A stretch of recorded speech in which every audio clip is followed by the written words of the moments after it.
Nous allons dans cette vidéo faire un tour de quelques cales de mise à l'eau de La Rochelle à La Palmyre. Et après ce premier tour d'horizon aérien, je vous amènerai au plus proche. L'objectif est de vous montrer la topographie des lieux, sans entrer dans les conditions d'usage qui peuvent évoluer avec le temps.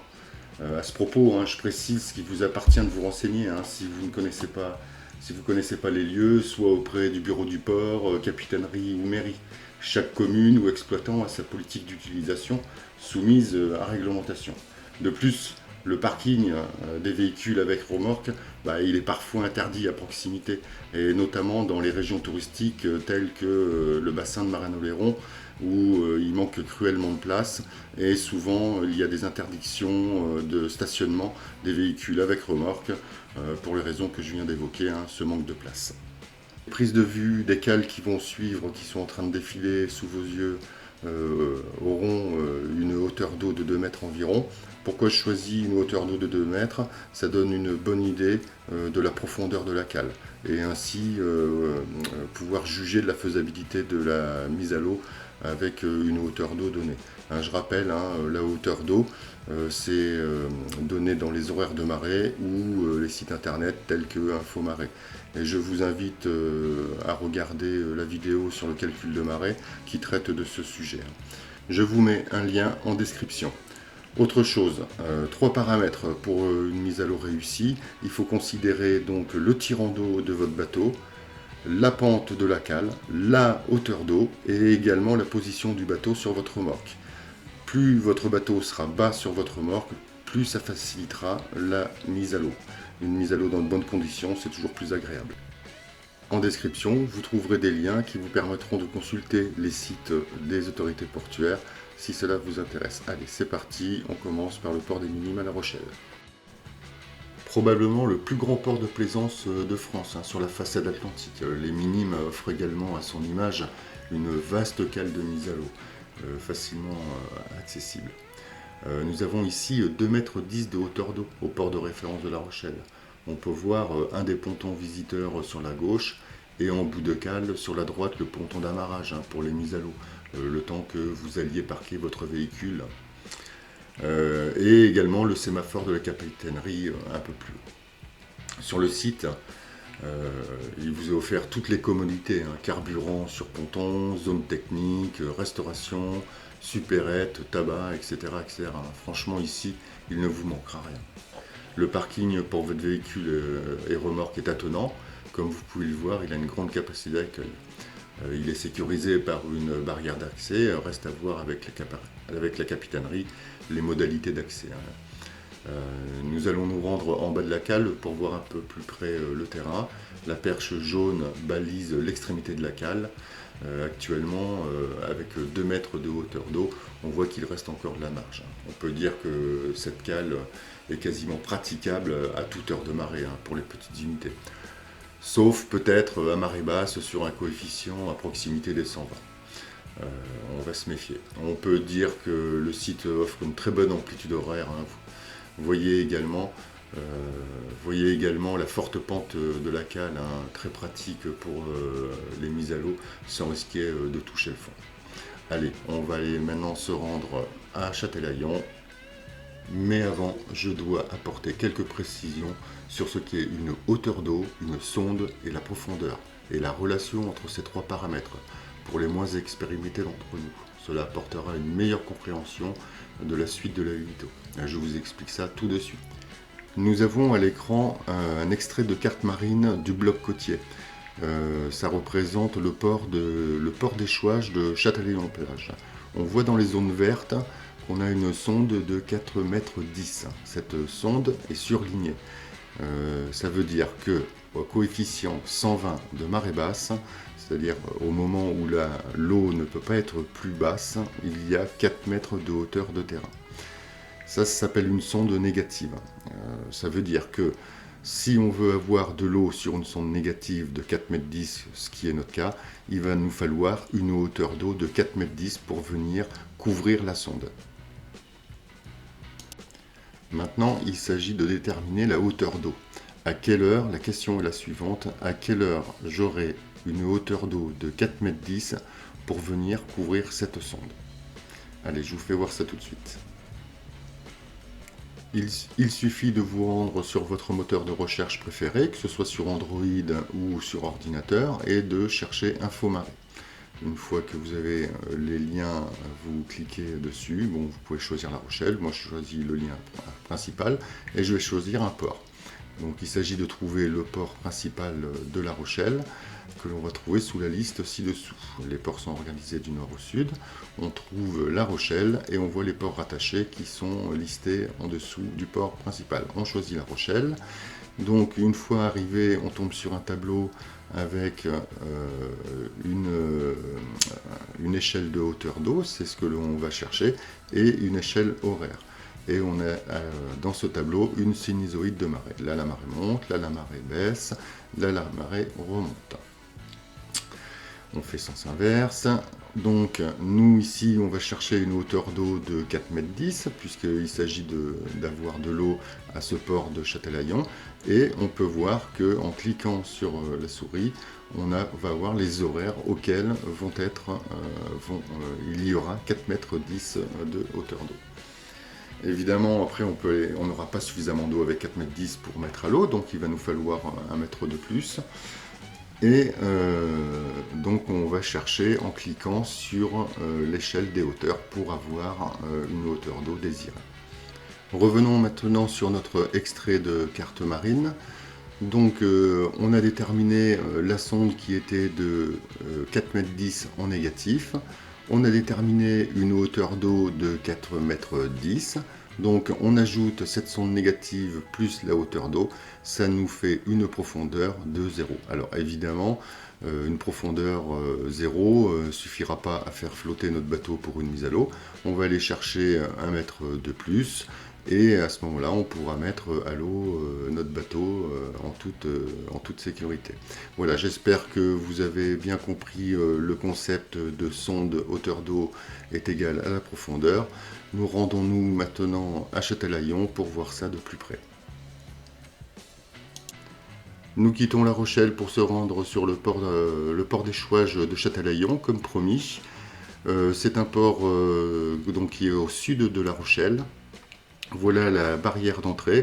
La capitainerie se situe à gauche de celle-ci et il faut s'en rapprocher pour pouvoir accéder à la cale de mise à l'eau.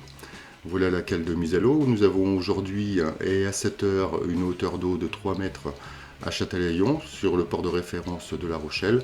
On peut constater qu'il n'y a pas suffisamment d'eau. Ça illustre parfaitement la séquence d'avant où il est question de la hauteur d'eau. Ici, 3 mètres, vu que la sonde est de 4,10 m, effectivement, il n'y a pas suffisamment d'eau. Là, on a une vue de l'eau qui monte puisque nous sommes au flot. Voilà, une heure après, nous avons 4,10 m d'eau. On voit que la baie, le port est juste à fleur d'eau. Les bateaux ne flottent pas encore. Il faudra en attendre encore 1 heure de façon à avoir 1 mètre d'eau à peu près supplémentaire pour pouvoir utiliser éventuellement les cales de mise à l'eau. Donc j'espère que vous avez bien compris le concept de hauteur d'eau plus sonde plus égale profondeur. C'est très important de maîtriser ces concepts. Maintenant nous nous rendons sur la cale de mise à l'eau de Rochefort-Portneuf qui est gérée par le club nautique. On va voir dans un instant le bâtiment, le voici. Donc il faut se rendre à ces bureaux pour avoir accès à la cale de mise à l'eau. Cette cale de mise à l'eau est sécurisée par un portail avec un digicode. Également le parking dans le même principe est également sécurisé.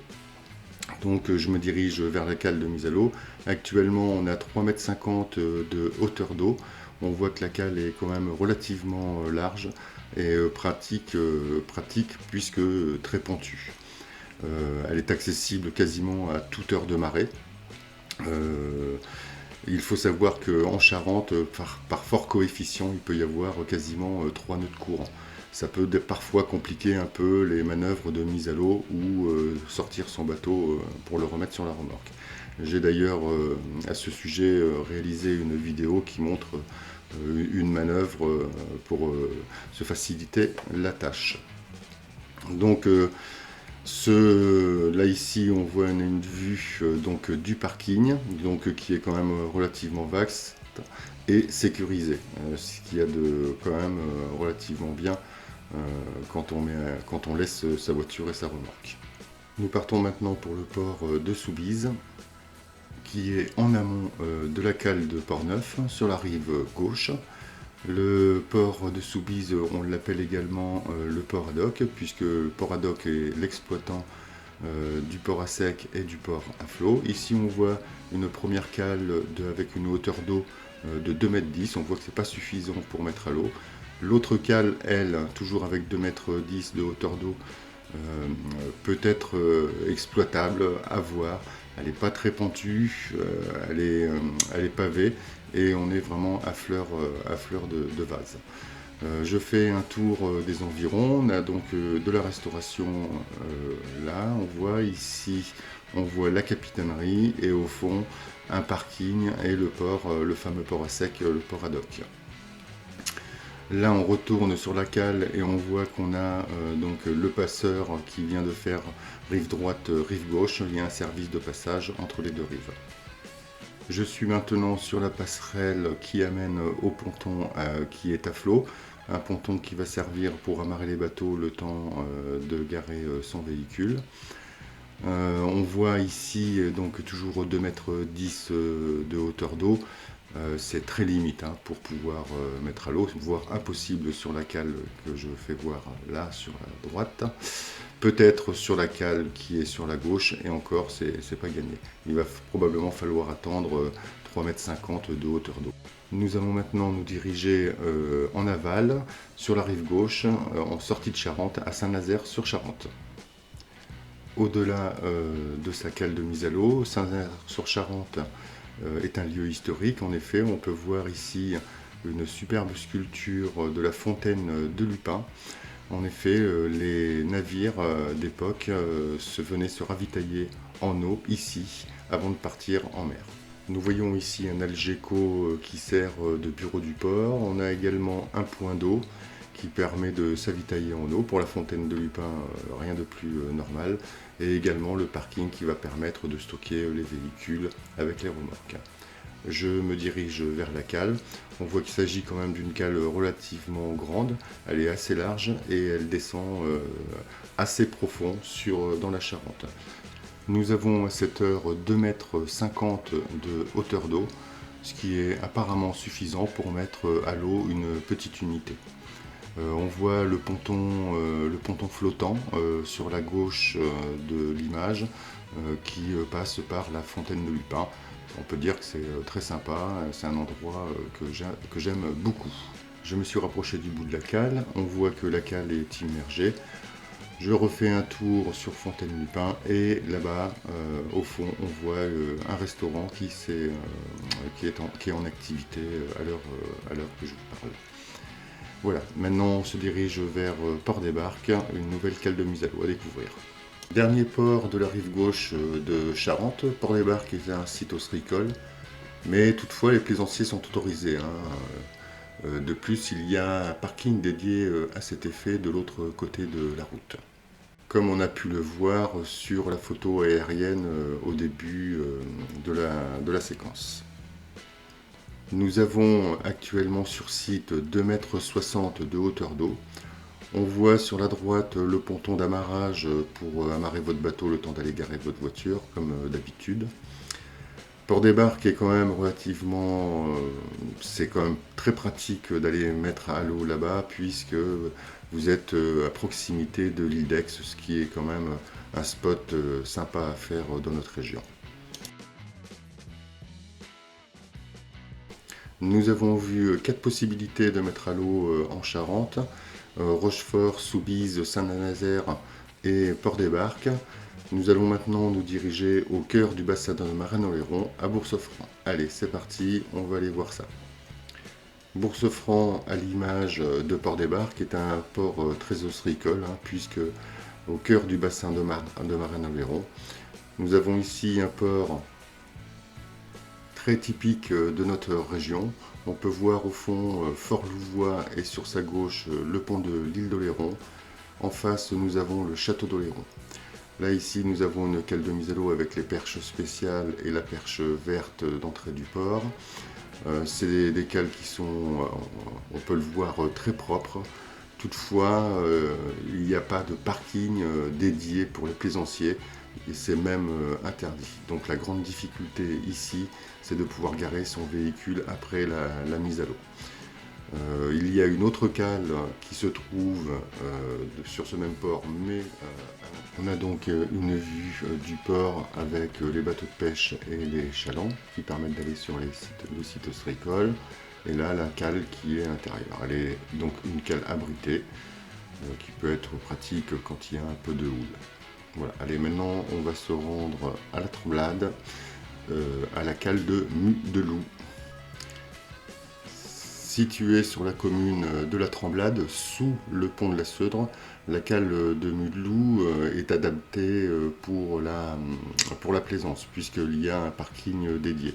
Là, on a une vue de la cale de la cale de Mudeloup, on a une hauteur d'eau de 3 mètres.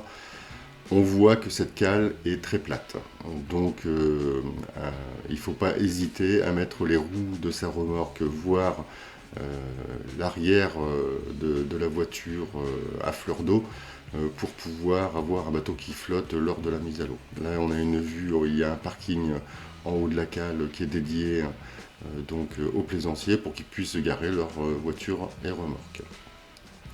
C'est une difficulté sur cette cale. Je pense qu'elle est quand même relativement difficile à pratiquer, hein, vu le peu de pente qu'elle a. Hein. On risque facilement de toucher le cul du bateau lors de la mise à l'eau, si le bateau est un peu trop haut sur sa remorque, et si vous ne voulez pas mettre, de toute façon vous serez obligé de mettre les roues de la remorque à l'eau, voire les pneus de la voiture aussi. Donc voilà, il faut accepter cette contrainte pour utiliser cette cale. Nous allons voir dans la séquence qui va suivre cette même cale de mise à l'eau avec une hauteur d'eau de 5 mètres qui correspond à un plein mer avec un coefficient de 70-71.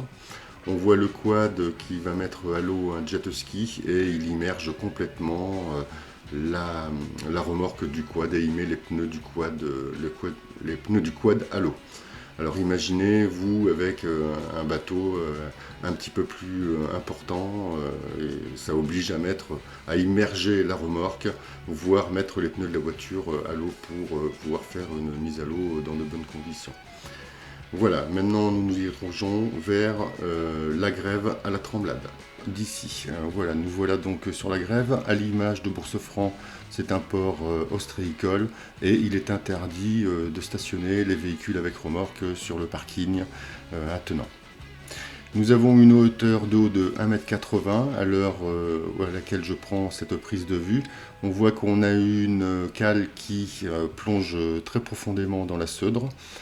Ce qui est très intéressant pour les mises à l'eau de nos bateaux, puisque ça donne une plage horaire qui est intéressante. Là, je me rapproche à fleur d'eau pour constater que la cale, effectivement, plonge encore et encore immergée, ce qui est le cas. On voit ici les infrastructures du port. Je tourne la caméra et là, on voit l'amont de la Seudre. Et maintenant, nous nous dirigeons vers la cale de la Tremblade.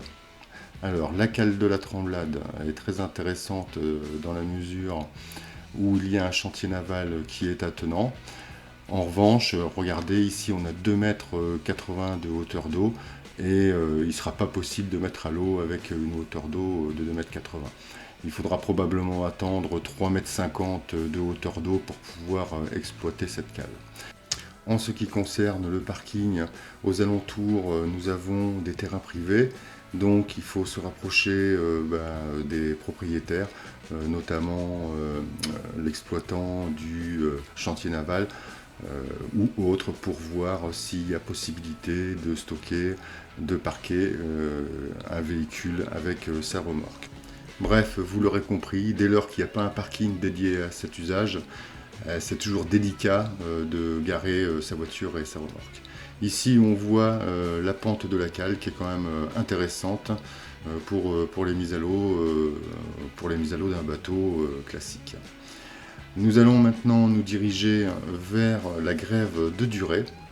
Alors la grève de Duret est à quelques encablures de la Tremblade. C'est un site également ostréicole, donc toujours une cohabitation avec les professionnels du coin, qui peut très bien se passer dès lors où on a un comportement sympathique et tout à fait cordial. Ici nous avons une hauteur d'eau de 2,10 m. Donc nous sommes dans les marais, comme vous pouvez le voir, là je fais le tour. Nous avons donc les cabanes ostréicoles, des terrains ostréicoles qui sont probablement privés. Et nous allons descendre le long de cette cale pour voir un petit peu de comment aller vers le bas.